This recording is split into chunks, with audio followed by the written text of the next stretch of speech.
Kaylen, I think one of the biggest annoyances I get at a closing table, which there's quite a few, you probably feel the same way, is when people come to closing and they say, "Oh, didn't you know we were doing a 1031?" And you're like, "Oh, we had no idea." How many times do you think that happens in like a year, Kaylen?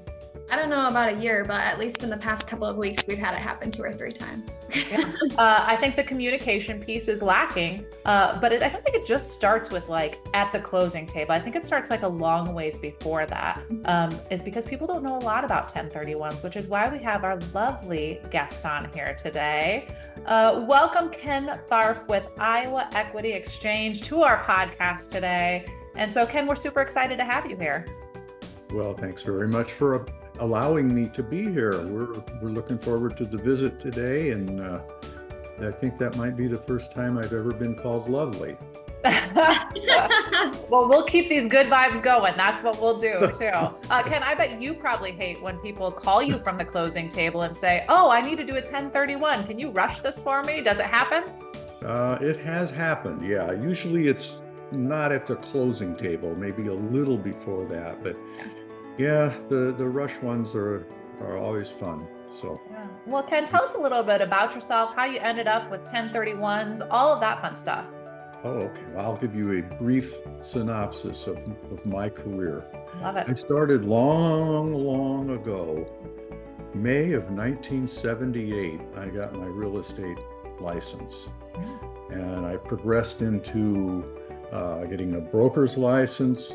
I did sales, I did property management, I bought and sold properties, I bought and held properties, I built homes, I was a general contractor for quite a while.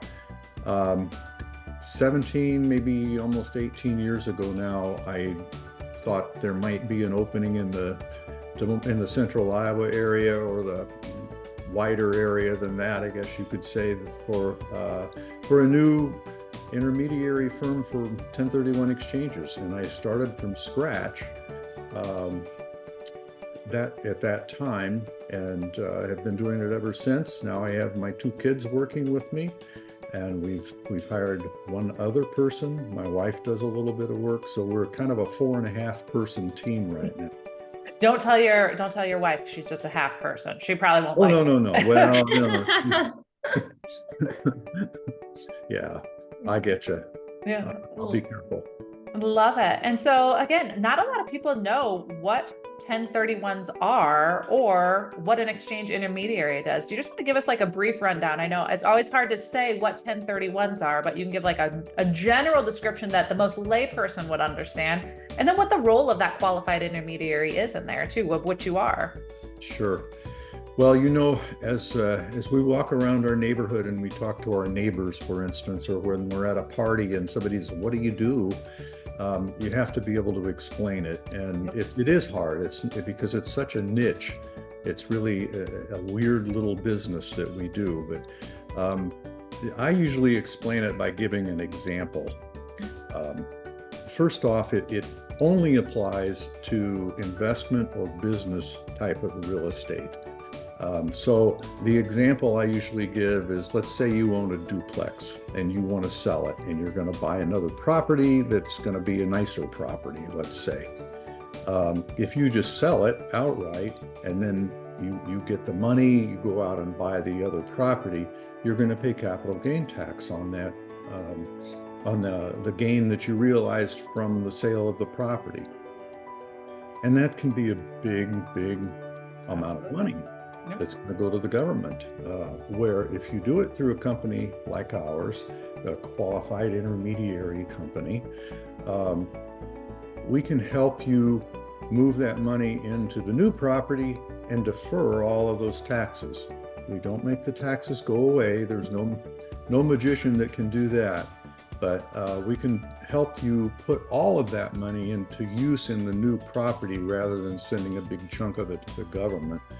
And that helps people build their portfolios over the years by continuing to exchange into the next property and the next property after that. So it can really be a huge benefit as you build your real estate investment portfolio, or you acquire farms, or whatever it is that you do.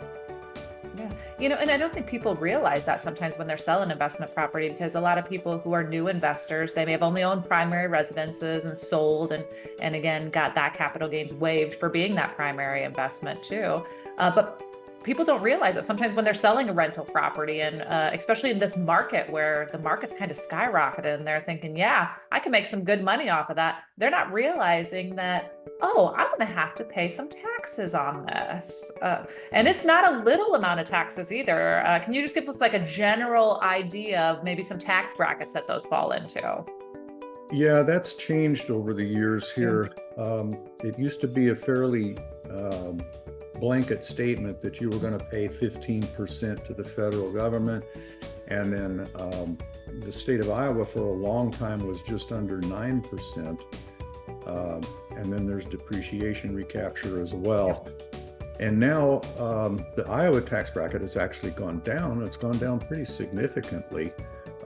Whereas the federal has actually now broken into brackets so that it can be anywhere from 15% to as much as 25%. When you roll that all together, if you want a ballpark number, probably a ballpark for the average type person is going to be 20%. It's not unusual to see people that would get up to 25% and even higher in some cases when you put everything together. And when you think some of these people have owned these properties for a long time, and some of them may have, $100,000 worth of gain on it, that's a lot. Like when they think about it, that is actually a lot of money that they're just giving to the government. I hate to say for nothing. We're not going to use that because this is being recorded because it's going for something, but it's a lot to think about when you think that you're getting this big estimate of proceeds back. You're getting this space and they don't plan for it sometimes when it comes to tax time, right?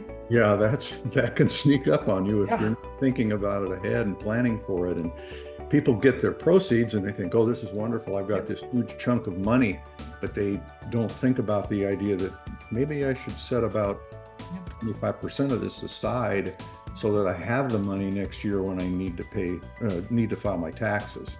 Yeah. Now there's a bunch of different types of 1031. So let's just talk about like a straightforward 1031. Tell me a little bit about what are some of the basic rules that you have to follow with that 1031. So I'm an investor, I'm looking to sell, my property is $100,000. What am I looking at here? What are some basic rules? All right, well, let's just kind of go through one kind of from start to finish. Yeah. I think a really important concept to take out of this whole conversation is that you must start your exchange before you close. Mm-hmm.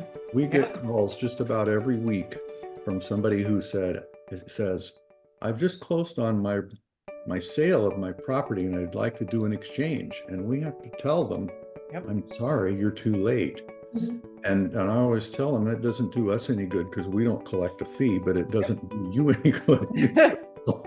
It's a big deal and just that's again an important concept to remember out of this conversation is always get your exchange in place before you close on your sale. So what happens typically is we'll get a phone call or an email from somebody who's asking us about exchanging.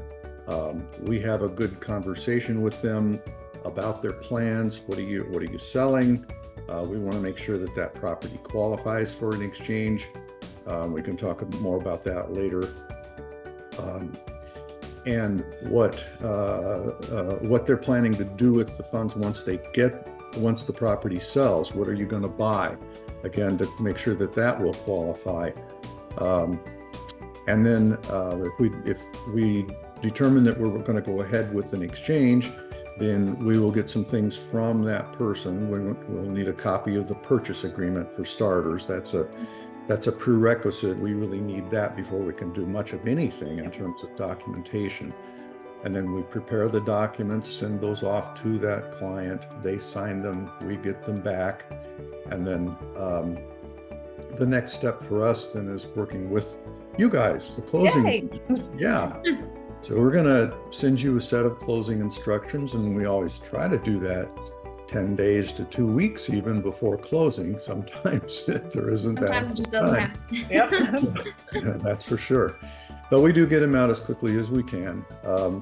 We actually have a company policy where once we get once we get the exchange documents back from the client, we prepare the closing instructions right then and send them out. And that may be a month or more before the closing, but we get it out of the way that way. We know it's in your hands and you guys have it in plenty of time to take care of things. And we love that so much too, because again, some people think we're miracle workers and we can turn stuff around right away. And we typically do, but we love things in advance so that again, we make sure it's right too.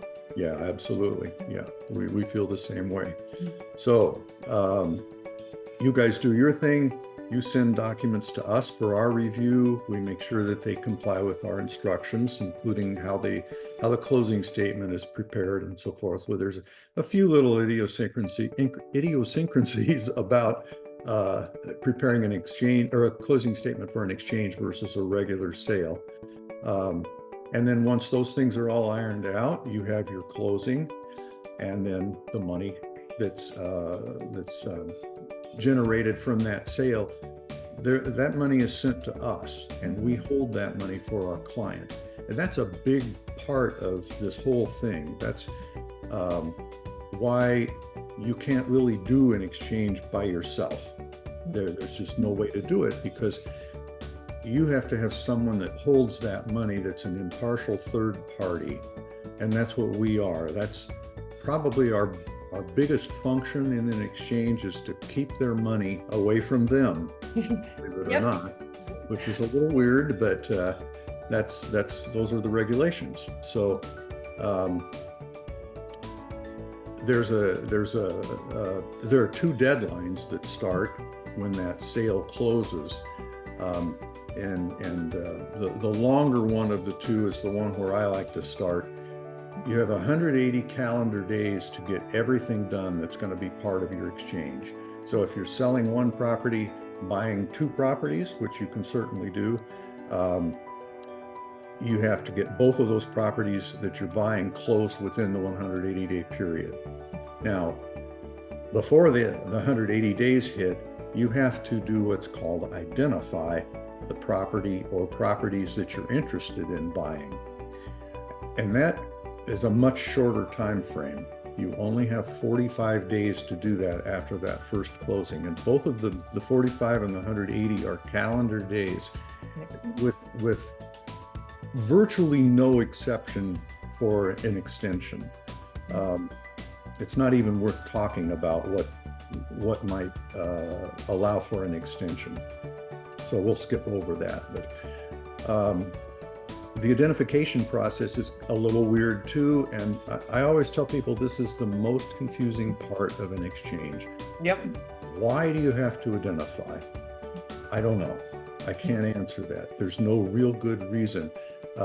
Back when this all started, I think people just had the idea they could buy anything they wanted to buy. And so the IRS decided that they had to limit that in some way. And the limitations that they came up with are just weird. Essentially, there are two limitations. People say there are three, and there are, but it's typically just two that we're working with. One is you can identify no more than 3 properties, period.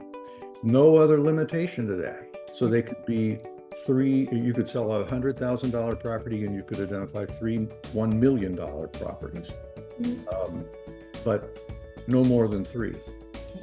If you do want to identify more than 3, now you have a different limitation, and that is your total value of what you identify. Fair market value of everything you identify can't be more than 2 times the fair market value of the property that you've sold.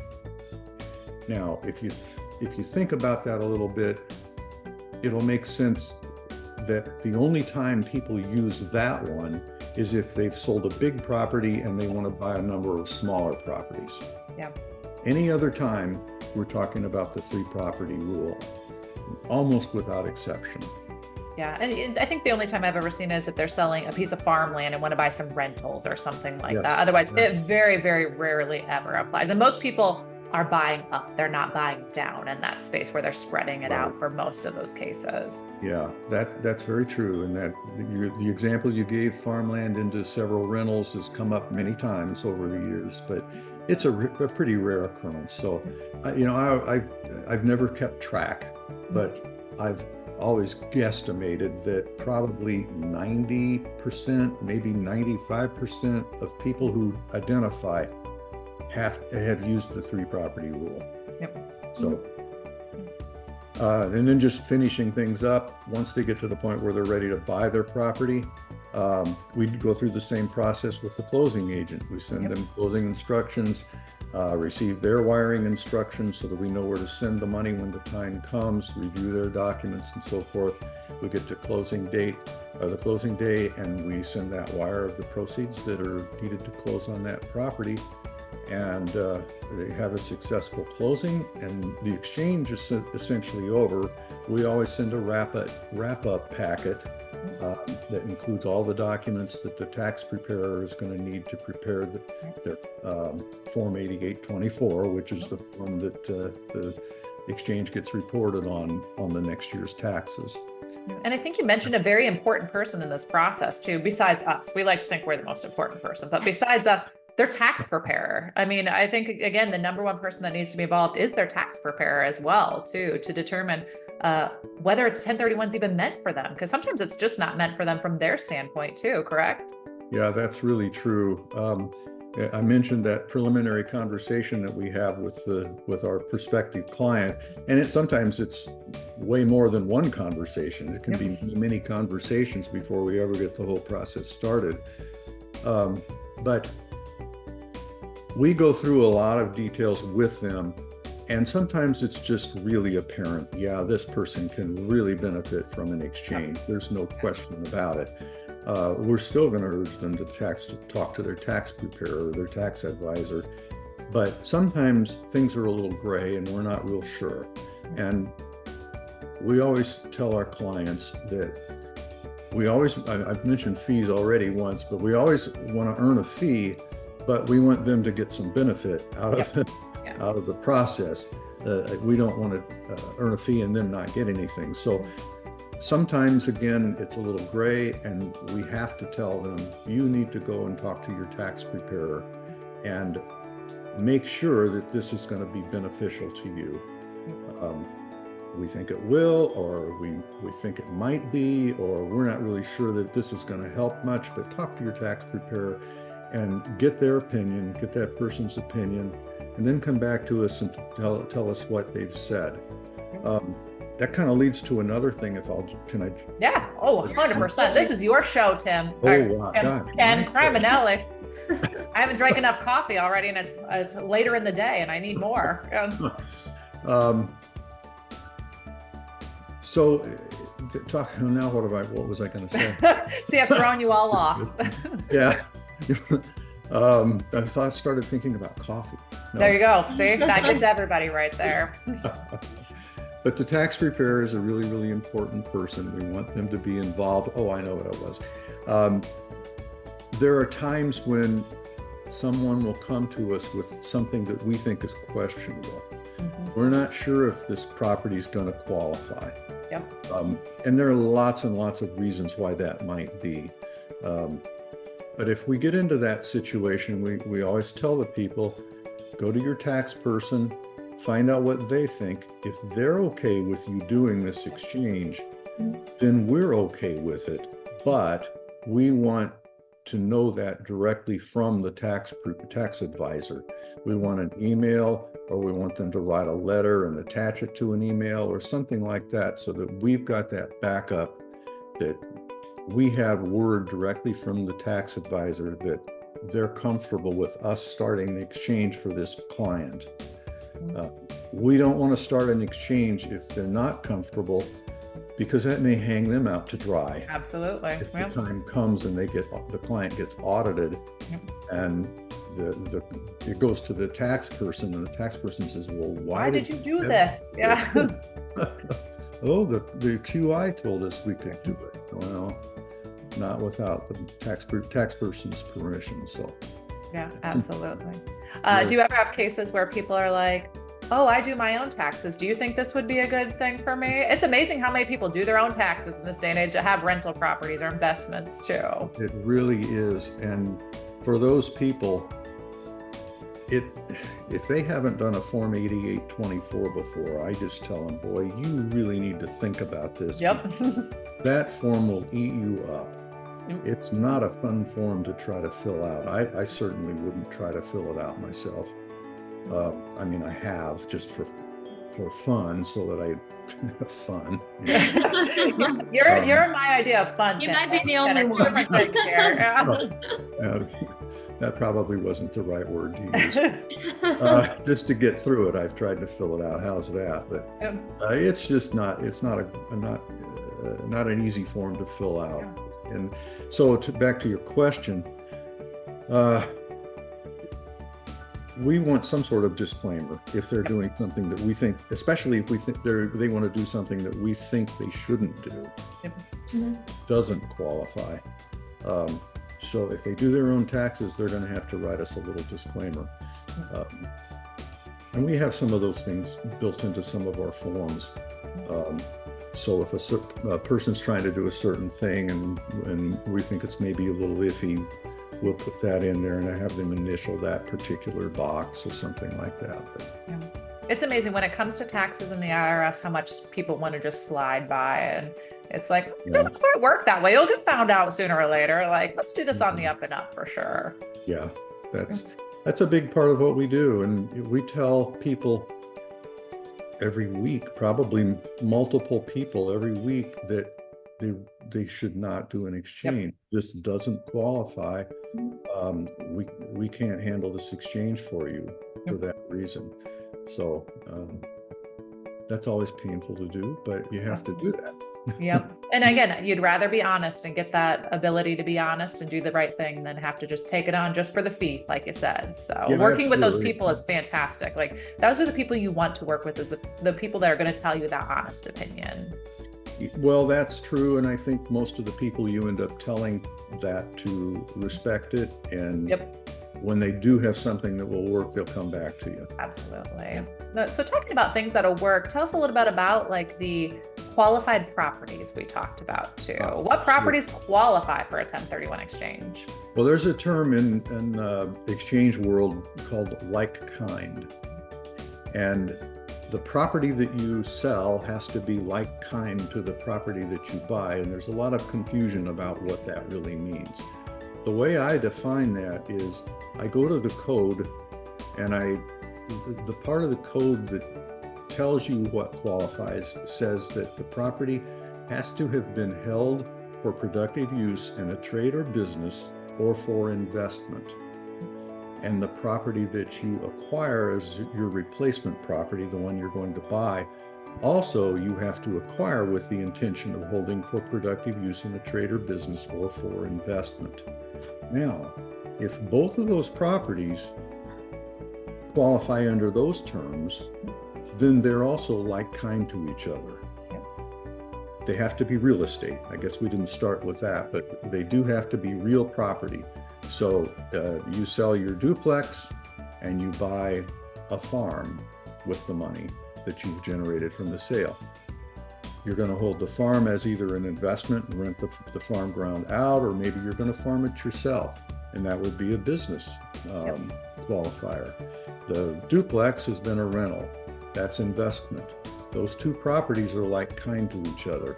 So the definition of like kind is almost wide open. We always say there are 2.5 things that don't qualify. I love these halves. You got a lot of halves going on. I love it. Have I ever used that before? The first one is your residence. Residences don't qualify in an exchange. You actually, in most cases, get better treatment on your selling your residence than you do on selling an investment property. You don't, well, properties that you've acquired with the intention of reselling. So you buy a property and you fix it up and you're going to sell it and make some money doing that. Those don't qualify. we talk to a lot of people that want to put Absolutely. those into exchanges and have to tell them, nope, that's not going to work. You bought it for resale, and that's one of the exclusions. Yep. Intent is always the key. Intent. That's the big word with the IRS. What's the intent? That's right. What was the intent at the time you acquired it? And sometimes that intent can change. So people that come to us that do flip properties, we tell them, maybe your intent changes. Why don't you rent it for a couple of years and then do an exchange out of it? Now you get to defer all of that profit, all of those gains. So that's great. Now we get to the half one, right? If you really want to know that half one. Vacation homes, or homes that you have personal use, or properties that you have personal usage of. Sometimes they can qualify, sometimes they can't. When in the case of a vacation home, there was a ruling in 2008 that set out what's called a safe harbor. And if you keep your vacation home within that safe harbor for the first 2 years after you acquire it, or you've used it within that safe harbor for the 2 years prior to selling it, then it will qualify as an exchange property. Now, we don't have time to go through all those qualifications, but to boil that all down, your personal usage is quite limited on that vacation home for the first 2 years. And ballpark, we're talking about roughly 90% of the time you have rented that property, you get to use it personally. It's a lot more detailed than that, but that's kind of a ballpark idea. So if you rent it out 200 nights in the year, you can use it 20 nights.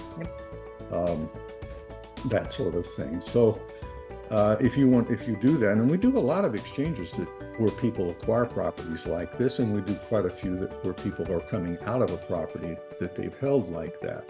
And this is one of those ones where if you don't quite qualify within that safe harbor, this is one where we'd send them to their tax person and find out if your tax person says it's okay. If your tax person thinks it's okay, you don't have to be within that safe harbor. But if you're within the safe harbor, you're good. Don't worry about it. Yep, absolutely too. And I think the biggest key that I always take away from that too is they're like, well, what if I rent it to my nephew for $10 a day? Is that an investment? Then is that okay? And what's the ruling on that, Ken? Well, you want to do things in an arm's length manner. We do have people that buy houses for their kids to rent, let's say, while they're at college or something. And generally speaking, that can be done, but you need to treat it as an arm's length transaction, and you don't want to give them favorable treatment because they're your kid, or they're your nephew, or whatever the case might be. Although nephews are a little different, because nephews really aren't related parties within Section 1031 rules. I pulled that one out, and then I thought about it as I said it. I'm like, okay, I should have went son or daughter. I should have went my own kid, because guess what? I'm charging her fair market value when I buy her a rental property. Sorry, you're going to pay me what you need to pay me. That's right. Right. Love it. Now, there's a couple different, we just talked about straightforward 1031s, but there are a couple different types of 1031s. Can you just maybe give us a broad overview of them? I mean, again, when you start to go in the nitty gritty of some of these, sometimes it gets a little bit murky too. And so then we start to get down these rabbit holes. But what are some high level different types of 1031s? Well, you're right about rabbit holes. There are lots of rabbit holes within Section 1031, but we'll try and keep this above ground. Good, perfect. The way I like to explain when I'm face to face with somebody, explain these what I call exotic exchanges. Ooh, I like it. Yes. A regular exchange takes 4 people to do an exchange. It takes the client, it takes the QI, it takes the seller of the property they're buying, and the buyer of the property that they are selling. In any of these other types of exchanges, there's a 5th entity or a 5th party that comes into the exchange, and that party is called an exchange accommodation title holder. Now, what's all that mean? We kind of have to talk about the types of exchanges real quick here, where those would apply. And there primarily are 2. We'll call one a reverse exchange. We'll call the other one a construction or an improvement exchange. In any case like that, the client wants to acquire the new property before the old property is sold. in most cases. There are some variations to that too, but let's take a reverse exchange. Let's say somebody goes to an auction and they buy a property in an auction. This happens fairly frequently with farms. And this farmer has bought this property, this farm at an auction. He's got to close in 30 days. He's got a farm that's 20 miles away that he owns, and he wants to sell that one to pay for the one he just bought. But he's not going to get that one sold in time. So we have to buy that property for him. We use his money to do it, but we buy that property for him and we hold it in the name of this exchange accommodation title holder that I mentioned at the beginning of this part of the conversation. And then when he's able to sell his property, again within 180 days, then we have a regular exchange at the end of that process. So that's a classic example. We have lots of people these days who want to be sure they're getting the property that they really want, and they go out and buy an investment property in a reverse exchange. And then maybe they've got 3 or 4 properties that they could sell as the relinquished property, and they put all 3 on the market. Whichever one sells, that's the relinquished property, and we finish it up that way. I mentioned improvement or construction exchanges, and where that applies is we might have a client that wants to buy bare ground and build something, and we can do that. Get rid of that. We can do that, but we have to buy it for them, and then the construction work has to flow through the exchange accommodation title holder. When it's done, or when we hit 180 days, whichever one comes first, then we're going to transfer that property to the client and complete their exchange. In that case, a lot of times the sale happens first. Yep. But it also can go the other way. It can be a reverse as well. Yeah. And it can apply to properties that just need major improvements too, not just ground up construction. So those are the basics on the exotics. Yeah, but you mentioned again that 180 days, that is still a tried true date that people need to realize. Again, that needs to stay in there. That 180 days is not waiverable. No, I mean, there's one exception, but it never happens. Yeah. I think the only time I've ever seen people push off those deadlines was, in my time anyway, is COVID. Like COVID kind of removed some of those deadlines. Again, natural disasters sometimes, but again, it's very, very rare. It has to basically be nationwide. And then there are some little things that kind of happen with the person too. There are a lot of state things that happen. Yep. The only nationwide one that's ever happened in my experience is COVID.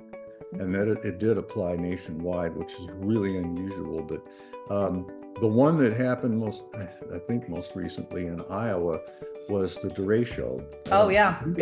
Were you involved in that? We got a little bit of the tailwind of it up here, but yeah, okay. that was another one where it was a state disaster right there. Right. And so there were a number of counties that had a delay or an extension granted on their ID docs or the whole exchange, and it depended on when different things happened within the exchange versus when the derecho came through. Yeah, I think the hardest thing is when they call on that 46th day and say, "Oh, I've identified a property now," right? And you're like, "Well, we're at day 46," and you're typically probably in communication with them up until then too. So it's very rare, but sometimes it does happen, doesn't it? Yeah, we stay pretty much on top of that. We really do. We're out, a week ahead of the 45th day and starting to pester them. Yep. In a nice way. Yeah, that's right. I always call it kind harassment. Like, I'm not trying to harass you, but I need some information from you, so I need that too. That's right. When you're kind of trying to, again, let's say we've done some 1031s, we bought a big property. What are some things to think about when we're like succession planning, because some people do want to get out of properties. Sometimes people don't want to be investors until they die, because that's really the only way you're getting around these is when you die too. But like, what are some things to think about as you're kind of going along? Well, just back up a second here. We don't say when they die. We say when the will matures. Okay. I like that. That's a way better way to put that. Yeah. So, and just if people aren't aware of that, when the will matures, the heirs to that property under present tax law get a stepped up basis, which means if they were to sell it the day after the will matured, and they sold it for what the value was at the time of the will maturing, then they don't pay any capital gain tax at all. So a great succession plan if you can hold on that long. Yeah. A lot of people don't. I mean, probably a lot more people don't than do. But yes, you can certainly use it as a succession plan or a part of your succession plan. I have an example for you. We had a client, well, we still have this client, but we've had a client do several exchanges. She's an older woman, and she has 2 sons, and the sons don't really get along all that well. And so what she does is she sells one of her properties, and the sons go out and each find a property that they want to own. Oh, yep. And so they've made the choice. They've decided what they want to ultimately own. She buys them in her exchange, and she's going to operate them during her lifetime. But when the time comes that the will matures, that it's already set up how that's going to be handed down. And that's, I mean, in all honesty, that's kind of how you have to do it almost. You can certainly plan for what's going to happen when you're gone, but unless you get that specific, that's really about all you can do is plan for it. Which we have another podcast with a real estate attorney, and they basically said, we talked about how important a will was. And so this really just solidifies that right there. Is how important is it having a will versus not having a will? Absolutely. Yeah. There's so much more rigmarole if you don't have a will, and you may not get the result that you really wanted. Yep, absolutely. So and heirs may not get the result. That happens quite a bit. I used to work for an attorney, and boy, did that happen all the time too. Or they thought what they thought was in the will, and it really wasn't, because they had no idea too it happened. So yeah. Is there anything else that people should really just know about 1031s? Well, we did talk about that you must have a QI. Yeah. I think that's important to remember out of this. And again, the big thing I think taking out of this is, if you want to consider starting an exchange, you've got to get that process started before you close. Ideally, you want to start it early on. Maybe even well before you've got a signed purchase agreement. We talk to a lot of people, especially repeat clients that have familiarity with the process. We talk to them about what their plans are before they've ever even put their property on the market. And that's great. We love that, because we can really drill down and find out what they're planning to do and make sure it all makes sense, and sometimes help them structure things in a way that make maybe a little better sense than the way they were planning. Not that we're the be all end all on how to structure transactions, but between us and the accountant and sometimes the attorney, we can generally come up with a pretty good plan. Yeah, and the agent too. I think the agent is a really good person to get involved too, because again, sometimes they'll think that they can sell it for way more than they really think, and you have to be kind of the realist sometimes. Be like, you can't sell it for what you think you can. Yeah, that's a great point. I should not have left them out. Yeah. And don't leave out the closing agent either, Ken. We're super important in this, but we just come way later. That's right. That's right. But love it. I think 1031s are one of those things that people don't understand enough about, and rightfully so, because again, anytime I think you involve the IRS and taxes and stuff, people just don't understand it, and they want to take the easy road out. But I think one of the best things you can do is, again, contact Ken when you have questions and say, hey, Ken, I'm thinking about, I have an investment property. What should I do? Or this is what I'm thinking about doing that. Is that okay too? And I really think having those people on your side is the best key available, is saying, hey, I just want to ask some questions. Perfect, because it could change everything that you ever plan on doing too. Yeah, absolutely. And we just encourage people to give us a call and talk about things. Anybody in our office can talk pretty knowledgeably about all this stuff. So don't hesitate to consult us. There's no charge for that.